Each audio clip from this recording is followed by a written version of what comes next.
மாண்புமிகு தமிழக முதல்வர் அவர்கள் ஏற்கனவே கடுமையான தன்னுடைய கண்டனத்தை தெரிவித்திருக்கின்றார். தமிழகத்தை வேறு கோணத்தில் நீங்கள் பார்க்க வேண்டிய சூழலை ஏற்படுத்தி விடாதீர்கள் என்று எச்சரித்திருக்கின்றார்.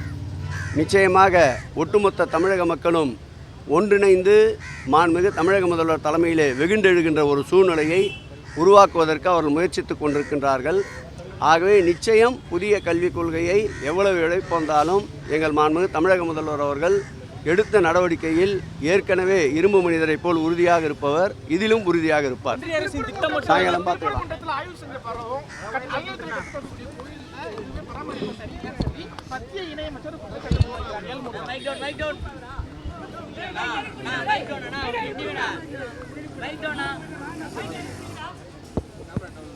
அவர் ஏற்கனவே பாரதிய ஜனதா கட்சியுடைய தலைவராக இருந்தபோது வேல் யாத்திரை நடத்தி ஏதாவது ஒரு புரட்சியை ஏற்படுத்தலாம் என்று நினைத்தார். அவர் வேல் யாத்திரைக்கு பிறகுதான் இந்த தமிழக மண்ணில் திராவிட மாடல் ஆட்சியை மாண்புமிகு எங்கள் உயிரினும் மேலான அன்பு தலைவர் தளபதி அவர்கள் உருவாக்கி காட்டினார். அதன் பிறகு அண்ணாமலை ஆன்மீகத்தை கையிலே எடுத்து ஏதாவது ஒரு வகையில் இந்த தமிழகத்தை கைப்பற்றி விடலாம் என்று காவடி கூட எடுத்து பார்த்தார். காலிலே செருப்பணியாமல் கூட நடந்து பார்த்தார். ஆனால் தமிழக மக்கள் 39 அல்ல 40 தமிழகத்திற்கு என்று நாடாளுமன்ற தேர்தலில் விடையளித்திருக்கின்றார்.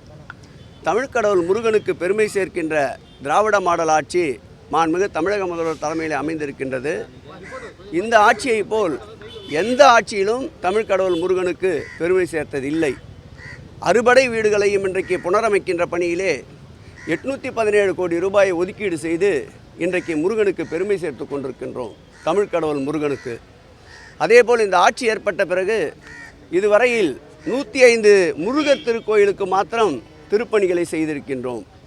அதோடு மட்டுமல்லாமல் உலகமே திரும்பி பார்க்கின்ற வகையில் 22 நாடுகளை சேர்ந்தவர்கள் 2 நாள் மாநாடு என்று அனைத்துலக முத்தமிழ் முருகர் மாநாட்டை பழனியிலே லட்சோப லட்ச மக்கள் திரளுகின்ற ஒரு மாநாட்டை வெற்றிகரமாக நடத்தி காட்டிய அரசு மாண்புமிகு தமிழக முதல்வர் தலைமையிலே இருக்கின்ற அரசு. அதோடு மட்டுமல்ல, அறுபடை வீடுகளுக்கு 60 வயதிற்கு மேற்பட்டவர்கள் அறுபடை வீடுகளையும் ஒரே முறை தரிசித்து உண்டு உறைவிடத்தையும் ஏற்படுத்தி தந்து அதற்குண்டான முழு செலவையும் அரசே ஏற்றுக்கொண்டு இதுவரையில் கிட்டத்தட்ட 1000க்கும் மேற்பட்ட முருக பக்தர்களை கட்டணமில்லாமல் அறுபடை வீடுகளையும் முதியோர்களை சென்று தரிசிக்க வைத்த ஆட்சி இந்த ஆட்சி. திருப்பரங்குன்றத்தை பொறுத்தளவில் அதை கையிலே எடுத்து அரசியலாக்க முயற்சித்து கொண்டிருக்கின்றார்கள். மாண்புமிகு தமிழக முதல்வர்களை பொறுத்தளவில் எம்மதமும் சம்மதமே, எல்லோருக்கும் எல்லாம். சுதந்திர இந்தியாவில் சுதந்திர மூச்சுக்காற்று தமிழகத்தில் முழுவதுமாக நிலவிட எத்தகைய நடவடிக்கை வேண்டுமானாலும் மேற்கொள்ள மாண்புமிகு தமிழக முதல்வர் தயாராக இருக்கின்றார். நான் ஏற்கனவே சொன்னது போல் இனத்தால், மொழியால், மதத்தால் இந்த மக்களை பிளவுபடுத்தி பார்க்க முடியாது. மதுரை மண்ணினுடைய மக்கள் ஒற்றுமையோடு இருக்கின்றார்கள். மாமன் மச்சான்களாக நாங்கள் வாழ்ந்து கொண்டிருக்கிறோம் என்று புதிய தலைமுறை, தினத்தந்தி போன்ற பேட்டிகளில் நாங்கள் பார்த்தோம்.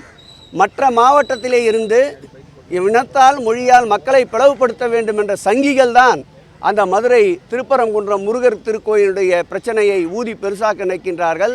இந்த மக்கள் ஒற்றுமையோடு இருக்கின்ற மக்கள். ராமானுஜர் பிறந்த மண் இது. ஒற்றுமைக்கு விலை மதிப்பு தர முடியாத மண். ஆகவே முருகனுடைய கனவு பகல் கனவாகும். முருகர் எங்களோடு தான் இருக்கின்றார். மாண்புமிகு தமிழக முதல்வரோடு உறுதியாக இருக்கின்றார்.